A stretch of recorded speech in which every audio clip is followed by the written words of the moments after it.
Well, thank you so much for joining us today. It's great to be with you wherever and however you're joining us. To be honest, it's just great to be anywhere. Leanne and I just came out of quarantine. We caught the Rona. So Leanne's symptoms were fairly mild. A lot of people have said that my symptoms were fairly mild. I think that's pretty insensitive because anytime you can't taste Cheez-Its for 2 weeks, that's not mild. And we got to a spot where it was tough. Quarantine, 14 days, you get bored with that. I mean, we got so bored, we considered driving to Iowa and back kind of bored. So bored, I watched everybody's Instagram story kind of bored. I mean, there's a lot of time. That's a lot of time together. And I got to tell you, Leanne and we got along pretty well. At first, it was a little hairy. Like I was asking insensitive questions the first part of our time together, like questions like, what's for dinner? But I became a lot more sensitive by the end of our quarantine. I was asking better questions like, where would you like me to order delivery from? So we figured out quarantine. And so those of you who were praying for us, thank you so much. Those of you who weren't, what's your deal? Okay. But we're glad to be on the other side of that. Also, we were able to, just see so much done here at North Point. We got a great team. I gave our team, I think, about 45 minutes heads up that I wasn't going to be coming in on a Sunday, that first day. And they've scrambled. They've done so well, whether it's communicating on the weekends, whether it's running different areas of ministry from Dream Center, each of our campuses and everything it takes. I'm so thankful for our team. We've been able to do a lot of work, as I know a lot of you have. So it wasn't 14 days of not doing a lot. We've done a lot. And we also had some important board conversations. We had a big board meeting, and I love being able to have a board meeting and make big time decisions while wearing pajama pants. That's the best. But I want to give you a quick update. We do have a board. We have 6 other people and myself on this board, and they provide accountability and leadership for my own life and input, as well as oversight for the vision and finances of North Point Church. And as we meet, there was a few things that were important I want to give you an update on. A few decisions from this last board meeting. One is we are a couple weeks away from closing on the property for our Nixa campus. I know that's been out there for a while. City Council was closed, rezoning, things were delayed with the coronavirus, but we're looking forward to closing on that property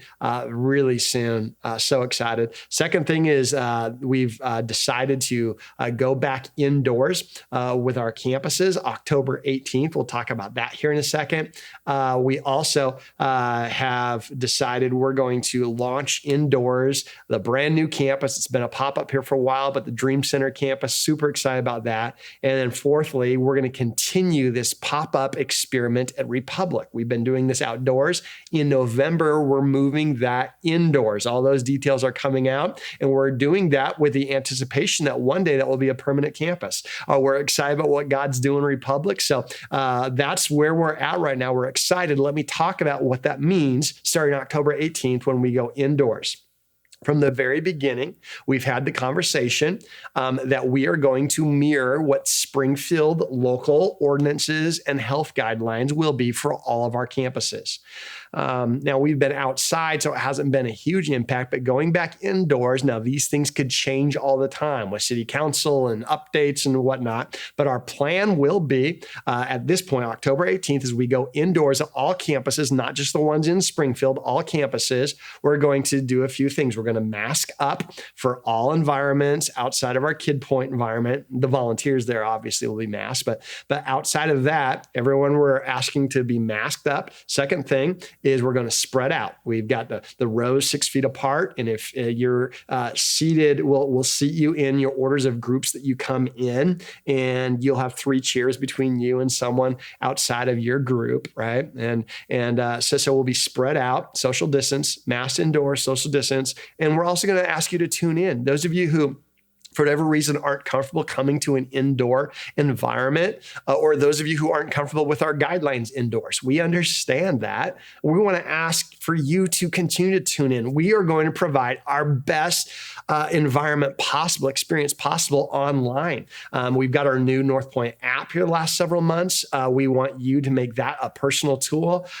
We want you to engage with us every weekend as we experience Jesus together and continue through our teaching. I think we can still be united through that. We've got age and stage teaching environments as well on our website for your kiddos. We've got micro campuses for you to join and have connection and care, even if you aren't meeting together. We have all those for you to be able to tune in. We want you to engage, whether it's an ordinance that flips your preferences upside down and it's easier for you to be joining us online, or it's a medical spot where you're unable to join us for the season. To be honest, we don't know how long we're going to be able to be meeting indoors in the winter. Things change like crazy. We will get through this. I promise we'll get through this. We look forward to getting through this. When we do, we're going to have a great time when we all are together. In the meantime, let's mask up, let's spread out, let's tune in as a churches continue to give back. Let's see God do great things at our campuses, through the Dream Center, as God speaks to our heart, whether we're in person, whether we're in isolation, you're not alone. So October 18th, that's the plan. We're going indoors. We'll continue to have online experiences for you. We hope out of those options, there's one that serves you very well as we continue to go forward and see what God can do, even in this crazy season. Well, we've been in this series called Moral of the Story. We've been looking at different parables from Jesus. And today I want to talk about the story, the parable of the talents. Now, talents, we're not talking about a reality show. We're not talking about America's Got Talent. We're talking about this word talent, which refers to a sum of money, and how three individuals received a sum of money and what they did with that. So as we look at that, though, today, I want us to understand a couple of principles right at the very top. First is this: I can't get happy. Happy just happens. I can't get happy. Happy just happens. That's a lot of pressure to get happy. We live in a world that promises happy. Here's your happy meal. This is your happy hour. Have a happy birthday, whatever it might be. But that's a lot of pressure. You can't just decide to turn happy on and turn happy off. Happy is a byproduct of doing something bigger than deciding to get happy. In this parable we're going to look at, we see this formula for joy. And we're going to see how happy happens. Second thing is this: happiness is a byproduct of living from purpose. When I live from the purpose for which I was designed, happiness becomes a byproduct. Happiness isn't about a certain amount of money. Happiness isn't about a certain amount of good fortune. Happiness isn't about a bunch of promotions or circumstances. Happiness is realizing at the end of the day, I think I did something significant with what I was given. And that's what we're going to see in this story. So I'm going to read, and it's a chunk. I'm telling you, it's several verses here in Matthew chapter 25. And Jesus in Matthew chapter 25, he has three main teachings. He talks about 10 bridesmaids, talking about preparing for the end. He talks about how 5 of them weren't ready. 5 of them were. He talks about the sheep and the goats, how everything we do today prepares us for being judged in the end of time. So this story is in the middle of these 3 teachings about the end of our days, when we reflect upon our time here on earth. And in Matthew 25, here's how this once upon a time, this moral of the story, this parable goes. Jesus said, the kingdom of heaven will be like a landowner who's going on a trip. He instructed his slaves about caring for his property. He gave 5 talents to one slave, 2 to the next, and 1 talent to the last slave, each according to his ability. Now, when we talk about the word slaves, in this context, it's easy from an American perspective to look at our American history and think it is a racial term, a racial divide. That's not true from first century Near Eastern context. What this meant is a slave was someone who, think about it more in economical terms, it was someone who was a low-level employee, saying, I will work for you for a matter of X amount of years, and now in turn, you have to provide housing and payment for all of my family's indebtedness, right? And so it was part of the system of economics. And so don't think a racial distinction, think an economic decision that people would enter in for a certain amount of years, that the owner then would have to take on all their expenses, all their debt, and then you would work for them for an agreed amount of time. And so here is a boss who has 3 people, and in those days, the ones who worked for the owner, they were charged to think like the owner. They had responsibility. It wasn't like punching through a task list. Their responsibility was to make decisions. It was quite a responsibility when the owner was leaving for a designated amount of time, that they were in charge with property decisions. They were in charge of financial decisions. So he leaves them each according to their own ability, a certain amount of talents. Promptly, the man who had been given 5 talents, the 5-talent dude, he went out and he bartered and he sold and he turned his 5 talents into 10. He doubled his investment. And the one who had received 2 talents went to the market and turned his 2 into 4. And then the slave who had received just 1 talent, well, he dug a hole in the ground and he buried his master's money there. Eventually, the master came back from his travels. He found his slaves and he settled up. The slave who had been given 5 talents came forward, told his master how he turned his 5 into 10. And then he handed the whole lot over to his master. The master said, excellent, you proved yourself not only clever, but loyal. You've executed a rather small task masterfully. So now I'm going to put you in charge of something larger. But before you go back to work, come join my great feast and celebration. Another version of scripture says, now enter into my joy. Then the slave who had been given 2 talents came forward. He told his master what he had done. The master says, excellent, you proved yourself not only clever, but loyal. You've executed a rather small task masterfully. So now I'm going to put you in charge of something larger. But before you go back to work, come now, join my great feast and celebration. Enter into my joy. Then the slave who had been given just the 1 talent, it was his turn. So the man who had been given 1 talent came forward. He says, Master, I know you're a hard man. You're difficult in every way. You can make a healthy sum when others would fail. You profit when people are doing the work. You grow rich on the back of others. He's buttering the bread right there, right? He knows this guy's going to be upset that he didn't do much. So he's complimenting him. And then he says this. So I was afraid, so I dug a hole, I hid the talent in the ground. Here it is. You can have it. How generous. Here it is. Here's what you gave me. You can have it. And the master was furious. He says, you're a pathetic excuse for a servant. You've disproved my trust in you and you squandered my generosity. You know I always make a profit. You could have at least put this talent in the bank. Then I could have earned a little interest on it. Take that 1 talent away, give it to the servant who doubled my money from 5 to 10. You see, everything was taken away from the man who had nothing, but the man who had something got even more. And as for the slave who made no profit but buried his talent in the ground, well, his master ordered his slaves to tie him up, throw him outside into the utter darkness where there's miserable mourning and great fear. Another version says, throw him outside where there is weeping and the gnashing of teeth. I don't even know what it's like to gnash your teeth, but it sounds miserable. So here we have this story. You have 5 talents. You have a 2-talent person, and you have a 1-talent person. The first 2 doubled, and the master, when he came home, gave the exact same commendation. Say, well done. You've done a great job. Enter into your joy. It wasn't about an expectation of a certain amount of ROI. It was that they had done something. And then the 1-talent dude, he buried his talent and then said, Shazam, here it is. Don't you worry, didn't lose it.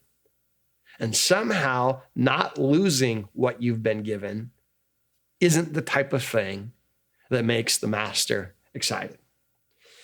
Ben Franklin in the 1700s has an interesting story of him, of a situation had come up and someone had made fun of him over in France and talked about how he was foolish and what Ben Franklin should do is Ben Franklin should invest all of his money, because Ben Franklin had talked about investment, and someone had said, "Oh yeah, that's a great idea. You should invest all your money and you should wait 200 years for someone to benefit from your investment." That sounds like a brilliant plan, because Ben Franklin was always talking about the future, and he lived in this time where there was this early experiment called America, and it was at the very beginning. No one really knew if America would even work, right? This is the very beginning.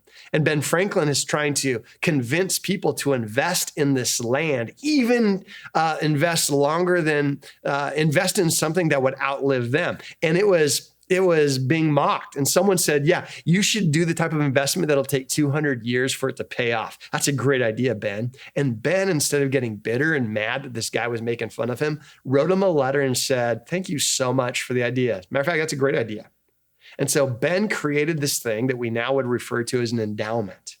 He invested 1,000 pounds in the late 1700s to two cities. 1,000 pounds he gave to Boston, his hometown, and 1,000 pounds he gave to Philadelphia, what he called his adopted town. And he says, "I'm going to give these 1,000 pounds, which was a big sum of money. It was thousands and thousands of dollars of today's value." He invested that 1,000 pounds, and he says, "I'm going to give it to the city, but in order for you to use this money, you could only use the interest on this. In 100 years, you can use the interest on this to begin to fund people who don't have the money to be able to go to trade school," because that was Ben Franklin's deal. Someone had invested in him when he was early on in his trade and invested in him and allowed him to get the trade. From that, he began to build his own businesses and ideas, right? So he says, after 100 years, you can start using the investment, the interest, to be able to fund people. And after 200 years, you can release it to the public good. Well, what happened is that 1,000 pounds in the late 1700s has grown to over a $5 million endowment that in both Boston and Philadelphia now provides schools for those who learn the trades and training and investment for those. And this endowment has grown and grown and grown. So over 200 years later, we have all this philanthropy. We get the word philanthropy from the city of brotherly love, Philadelphia, from the Greek word philos, right? Is that word love from the city that Ben loved so much that he was philanthropic to the Philadelphian community, to the Boston community. And that's an interesting understanding. Most universities now have this idea of an endowment, is let's invest now to something that's going to outlive us. We have people scientifically who want us to live in such a way that our grandkids could still breathe, right? We have people who medically want us to go through the type of research now so that maybe people can be benefited from our cancer research that maybe we won't even be benefited from, but that one day we can find the cure. Is we understand this compound interest of living for something bigger than us, and this was a spiritual principle 2,000 years ago. And that's what Jesus was saying. The kingdom of heaven is like somebody who understands what we do now is not about us, that this will outlive us. Our job is not to just try and survive life because the world's going to hell in a handbasket. Our job is to invest what we've been given in such a way there's more when we're done. Because one day, God's going to look at us and he's going to say one of two things. He's going to say, "Well done, thou good and faithful servant," which is exactly what we get from this parable. Well done, thou good and faithful servant. When I'm done, I want a well done. When I'm done, I want to get to heaven. And the master say, "Listen, here's what I gave you. You took what I gave you and you multiplied it. And there's going to be more for the next generation because of what you've done. Well done." I want a well done. The second option is a well, you're done. And that's not what I want. I don't want to get to heaven one day and be like, hey, here's all this thing you gave me. Never really got around to using it, but I didn't lose it. I still had it. An untouched talent, an untouched dream, an untouched destiny. That's not the kind of life I want to live. So how are you living your life? Are you living your life to get a well done or a well you're done? And the key to joy is living your life thinking about eternity, thinking about others, investing everything you've got and leveraging it for the kingdom, investing every conversation with your grandkid, investing every gift and desire and ability you have, and doing it in a way where the arrows point out, investing your finances in a way where other people are blessed because of you. So what I want us to look at is three types of people who hear well done. Three types of people who are hear well done. And I think it'd be worth it to jot these three down and kind of do a quick inventory. Does this match you? First is this. First type of person who hears a well done when they get done is people who see life as an opportunity.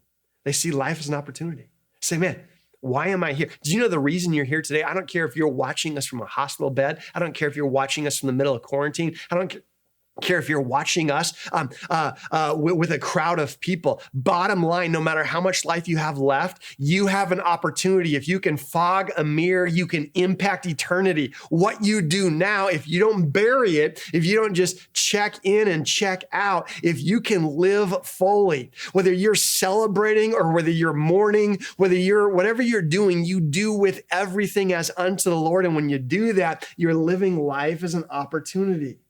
In addition to placing helpful people around you, God has wired you with helpful gifts. He's given you capabilities, talents, and insights, specific bents that allow you to excel. So how are you doing that to help others, not just help you? Not help you rise above others, but help others rise above their challenges. Are you using your ability to explain in such a way that you don't live with arrogance, but you live in such a way where you're helping others understand? When you're giving other people a voice, you're giving other people a chance. You take whatever privilege you have and you leverage your privilege in order to bring other people the dignity they were created and wired by God to experience as well. You take whatever advantage you have and you use that for the glory of God by investing in those around you. And it doesn't mean you're not going to have fun. As a matter of fact, the point of this story is when you do that, you're living out your purpose. And guess what? You enter into joy.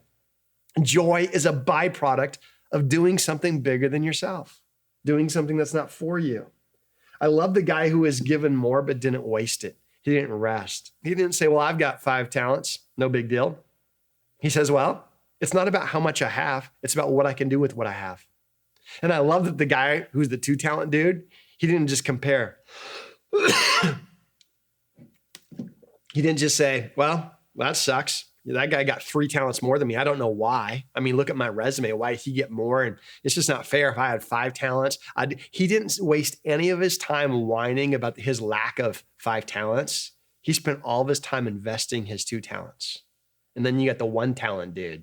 He's like, well, I don't want to risk anything. And I got to tell you, living life filled with joy is sometimes laying it all on the line. Sometimes it's having a conversation or relationship that might not be received well, but you're not doing it for you. You're doing it to speak life to them. Sometimes it's writing a check that you're not comfortable writing. Sometimes it's spending time with people that don't at the time seem like they care. But when you live for others and you live for your purpose, you see life as an opportunity. Second thing is this: the type of people who hear well done are people who would rather risk it than guard it. Would rather risk it and guard it.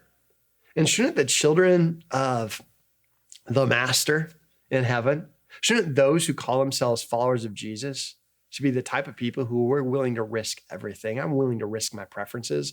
I'm willing to risk my time. I'm willing to risk my finances if I believe it could point towards someone else's eternal impact, even if it's after I'm done. What can I do that will outlive my life? And followers of Jesus, we ought to be the most The best risk takers, not like, well, I don't know how this is going to impact me. Not like, well, are you sure that's a good investment? We ought to live life. If we're convinced it's going to help someone else, we ought to put it on the line. The one talent dude did too much math. He's like, well, if I do this, this could go wrong. If I do that, that could go wrong. So I'll put it in the ground and bury it because I can't afford to take a risk. The servant with one thought he was doing it right the whole time. He was excited to bring it out, dust it off, and say, I didn't lose it.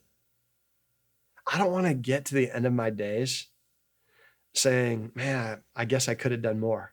Man, I'd rather burn out than rust out, right? And here's the truth is we don't have to live in burnout because when we do our purpose, there's joy. And when we understand there's one who is the source, then I can use all my resources knowing that anytime the source wants to pour more back into it, he can. Third thing is this, is we got three types of people who hear well done. One is people who see life as an opportunity. Second is people who would rather risk it than guard it. And the third is this, people who are fruitful after they've been faithful. They've been consistent. They've been doing the right thing. They've been working the system. And then one day there's fruit. Some of you, man, you need to hear this as a parent. You're going to be fruitful. Just keep being faithful. Just keep being faithful. Don't try to control every decision your kid makes, but just continue to invest, continue to believe that God is using and you are modeling principles. You're modeling generosity. You're modeling what it's like to serve others. You're modeling character and consistency, and your consistency is going to have an impact. One day I want to be able to say, I did it. It was scary. There were a few moments where it got hairy, but I did it. I invested everything. I continued consistency in that relationship. I was consistent in my finances. I was consistent in my time.